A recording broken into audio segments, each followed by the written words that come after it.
Big picture, little picture, how glass got to Benton Harbor. This is a slide of the work by a famous glass artist, Dale Chihuly. It's in front of the Crassell Art Center. It was acquired by them in the year 2000. This is the beginning of glass showing up in this area.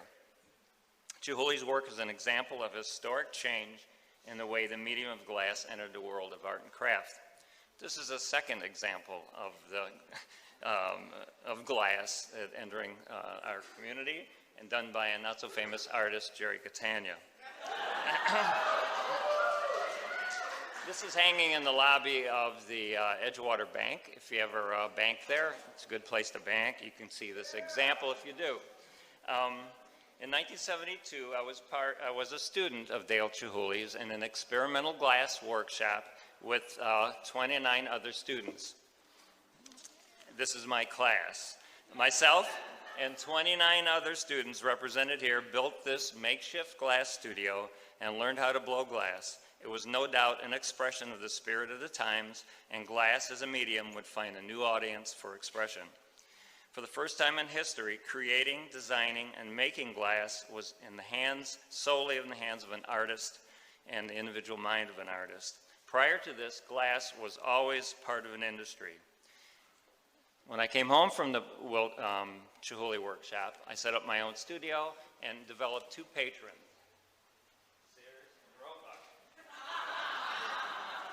I had a janitor job, and this helped me get myself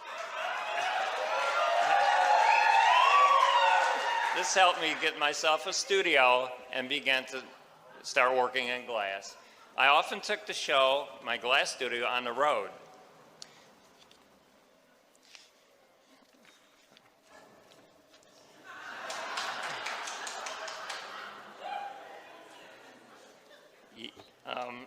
One person does not a movement make.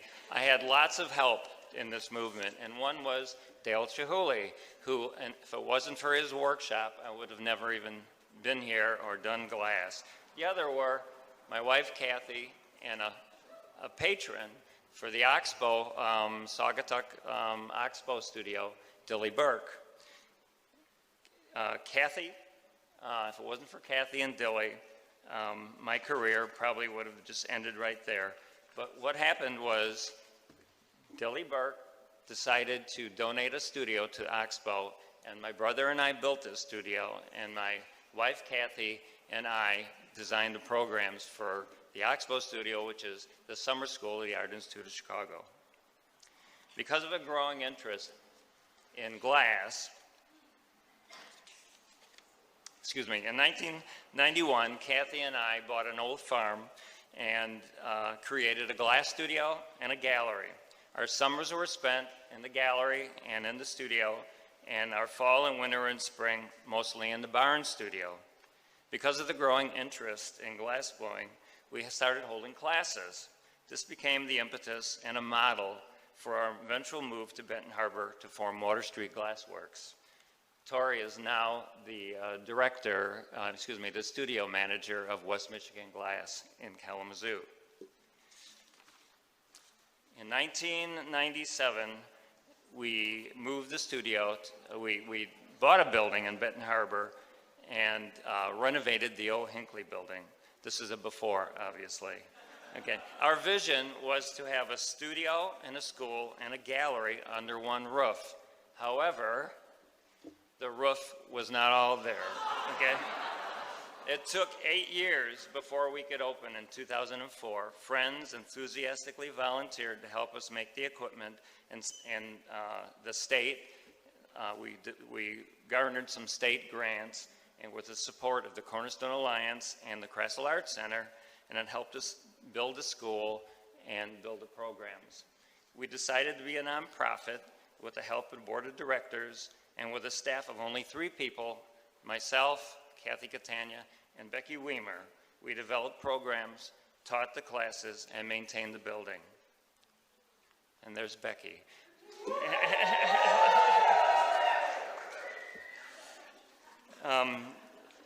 Without the 3 of us doing all this stuff, we wouldn't have developed into what we have now as a school. Part of our vision was to host an after-school program free to Benton Harbor youth. After years of teaching glass, we knew the magical power of glass to conjure up the creative spirit and strengthen positive emotional growth. We started what is now the Fired Up After-School program, which is now in its 11th year. As a final phase of the vision,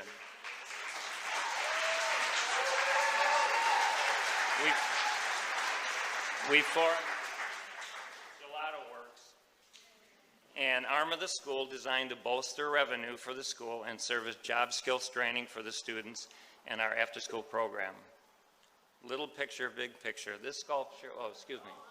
And this is the inside before, this is the inside after of our studio.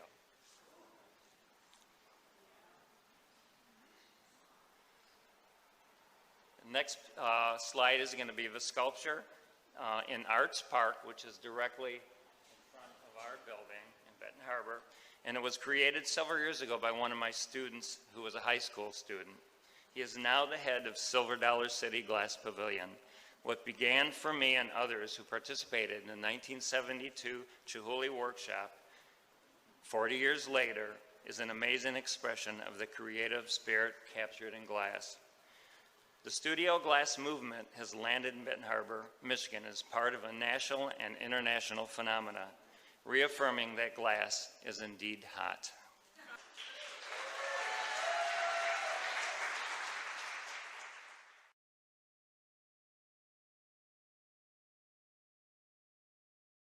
Art has done so much for me.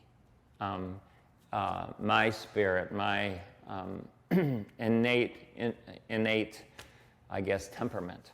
I saw a poster that said, need 30 people to build a glass studio in the Pacific Northwest. I signed up, and they accepted me, and I crossed my fingers I wouldn't get drafted.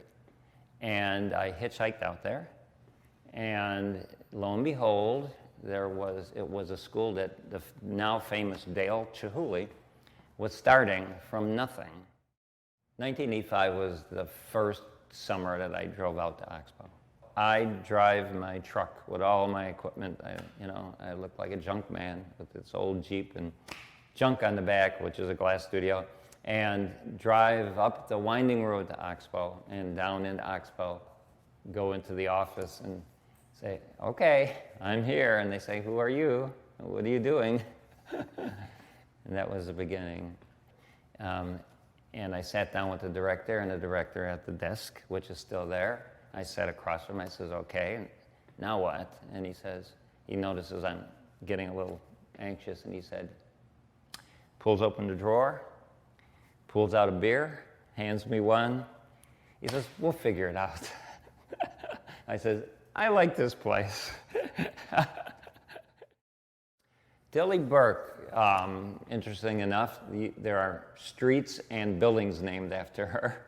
Dilly was in, I think, my first or second class at Oxbow.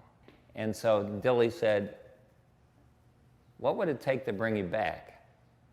I says, if someone would pay for it, I would build a glass studio. She says, I'll pay for it. It's on the most beautiful spot there is for any glass studio in the world, right on the lagoon and Lake Michigan.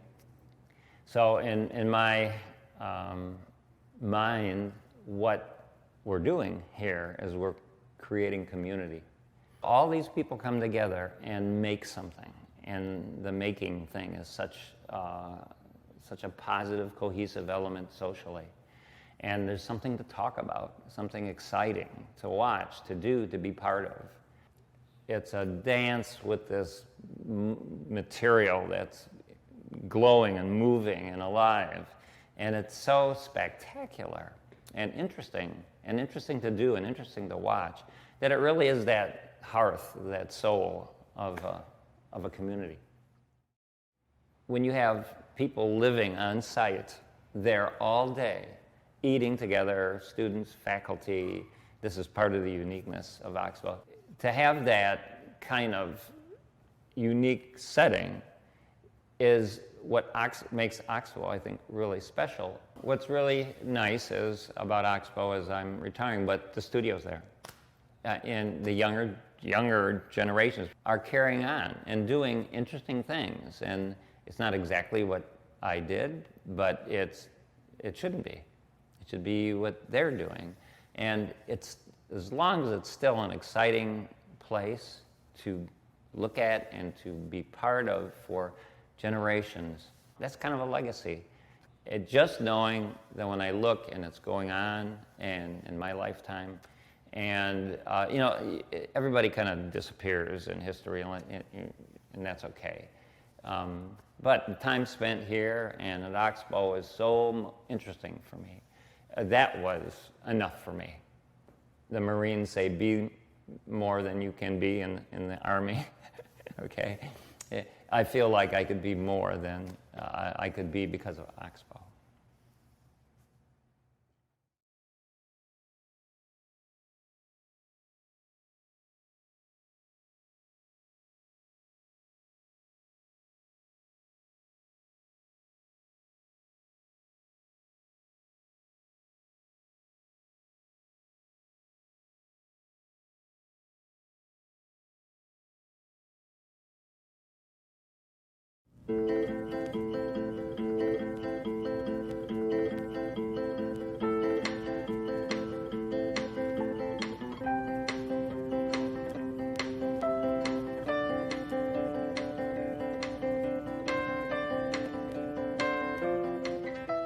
We are at Water Street Glassworks. It's a nonprofit school, like art school, that features glass as the medium, which my wife and I founded 10 years ago. I got my art degree, but it was in art education, teaching kids. This is back in the 70s. And I read a poster that said, need 30 people to build a glass-blowing studio in the Pacific Northwest. Apply here. So I pursued that. I got accepted to one of 30 people, and it would happen to be the Pilchuck School, which is actually Dale Chihuly's, he founded that school.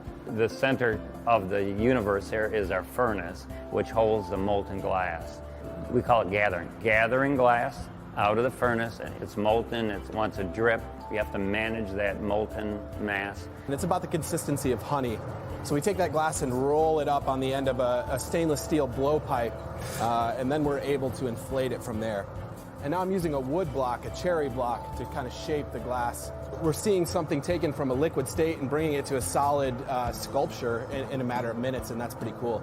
No, but it's all about instant gratification. I really like that quickness. But you have to continually bring the heat up, reheat it, work with it. So you're running around a lot, keeping the heat up, working with it, keeping the heat up, working with it. So now what we're going to do is we're going to take a contrasting color and apply it to the lip of the piece. It gives it kind of that pop to the final form. You don't think of anything else. I think part of the reason why people love doing it is they are totally engaged in this amazing phenomenon. So I'm slowly introducing that heat, and then right at the last second, we're going to give it a nice spin and use centrifugal force to get the edges to scallop. Patricia Beck invited us to submit designs, and they liked some of the designs. And so we got a commission to start the project, which is a big project. And it's a kind of a wonderful project because it's for a really wonderful hospital. You know, the presence of art and good design has a power in it, and it's part of the human spirit to design things well and to have interesting things and beautiful things about them. And when you put art in place, you empower people, you remind them that they're human, not maybe in a very conscious way, but in a subliminal way.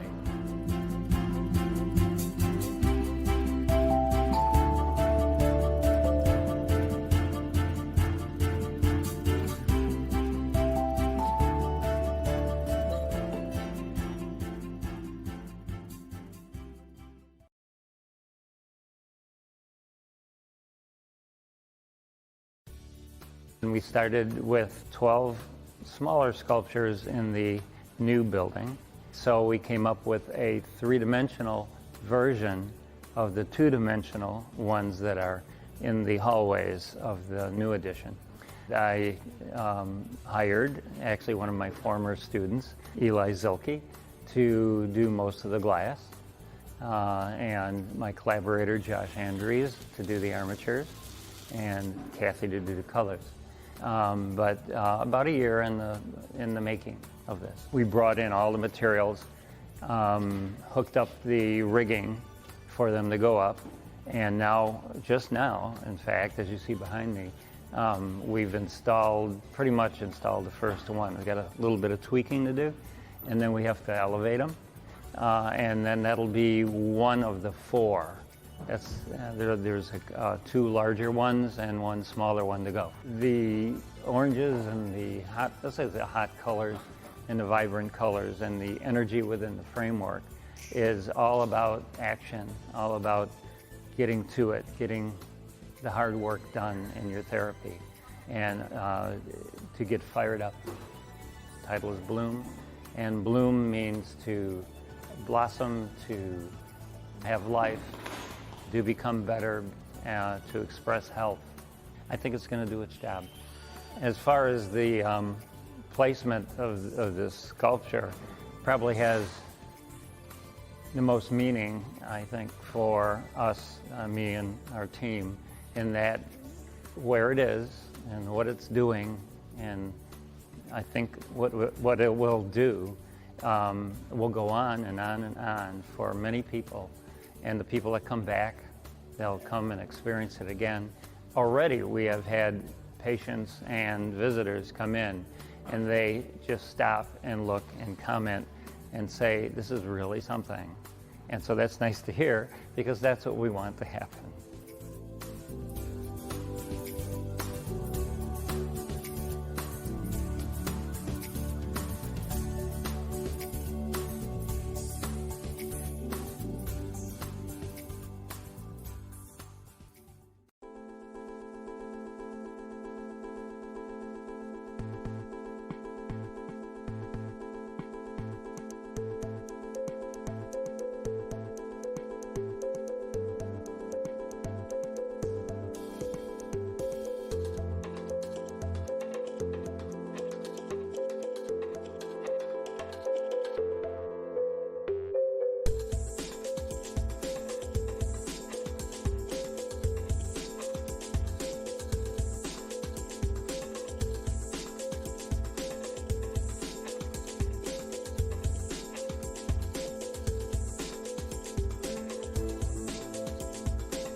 Like this.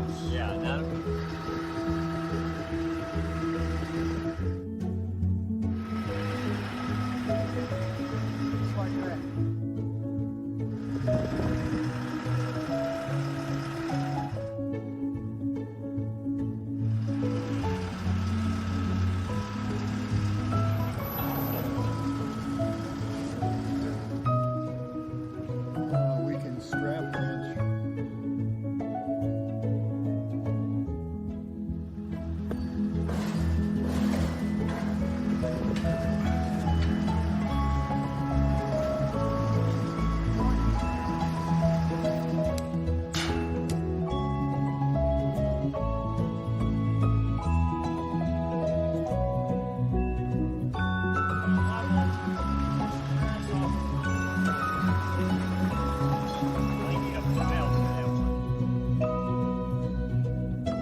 Hey, it's Tom Dalton from the Emmy Award-winning PBS television program Under the Radar Michigan. Now, they say beauty is in the eye of the beholder. When it comes to Michigan art, I think both your eyes will be pretty impressed. Take a look. Now, how do you teach teenagers teamwork, patience, focus, and trust? Well, in Benton Harbor, they do it with fire and ice. This is Water Street Glassworks, and their award-winning after-school program called Fired Up is giving teens the skills they need to create, develop, survive, and thrive. Sarah Hess is the executive director, and she helped me understand why helping these kids is so important. So, Sarah, am I missing something? You guys work with fire and glass, and you also sell gelato, which is ice cream? Well, what best goes with fire than ice? Oh, yeah, good point. So, I mean, the reason that we came up with the gelato shop is that some people are a little intimidated to come into an art gallery. And the students also, their only exposure to customer service up until we had the gelato shop was the Krasl Art Fair. And we've had such a demand for their artwork, and the kids want to have more experience with customer service, that we opened up the gelato shop in order to have a year-round experience for them. So not only are they able to get food service experience, they do all the behind-the-scenes stuff like marketing, ordering, merchandising, everything. They're involved in the every minute detail of the shop. And so they really take a lot of pride in this, and this is really their year-round art fair for them. You know what's great about this program is kids at this age really need a way to express themselves, and this is doing that for them. They concentrate on something artistic and something that you're giving them life skills, and it's just so good for them at this age. Well, and it's also a unique opportunity. Not everybody gets to blow glass when they're a teenager, and so it gives those students who aren't the athletes, aren't the cheerleaders, aren't in the band, it gives those students who aren't involved in those activities another venue, something that they really can feel proud about because it's unique. Through artistic expression and teamwork, these kids are learning so much more than just how to make something out of glass. I think it actually gave me the privilege of meeting my teammates and being able to make friends a lot easier with people like that and working hand in hand in difficult and hot situations. What do you love about this program? The people, the glass, everything. This is like the best after-school program for students, period. And they help you, teach you, give you encouragement, but they make sure you keep your grades up so you can stay in the program. I love making art that other people love. It's really helped me just to give me ideas on what to do with my future. It's like family almost. It's really nice. And speaking of learning and growing, I got to try my hand at it. And I actually managed not to singe my mustache. I even made something pretty creative and useful. A paperweight. Well, at least that's what they told me it was when they stopped laughing.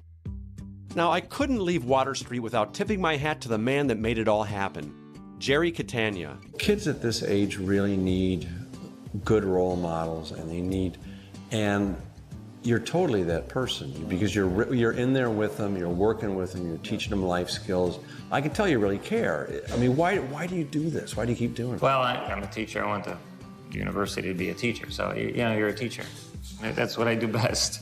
And I really liked getting in there, and this glass is so physical and so immediate. It's like teaching on the hoof. It's, the teachable moment is like there. And it's under like a pressure cooker so that you learn faster because it's imminent that you do. I mean, obviously you can see by the art we're looking at. I mean, this stuff is incredible. So you must be proud of those kids. Oh, I'm immensely proud. It's much more beyond what I expected out of the program. You can go ahead and cry if you want. Don't get me there. So next time you're out exploring the west side of the state and you got a hankering for some frozen treats and some really cool glass art made by local students, make a stop at Benton Harbor's Water Street Glassworks. Heck, they might even give you what I made for free.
Oop, it's still really hot.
Ghost ships.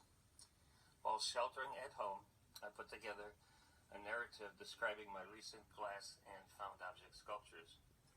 These are meant to correlate the decline of our environment with the mission of Noah's Ark.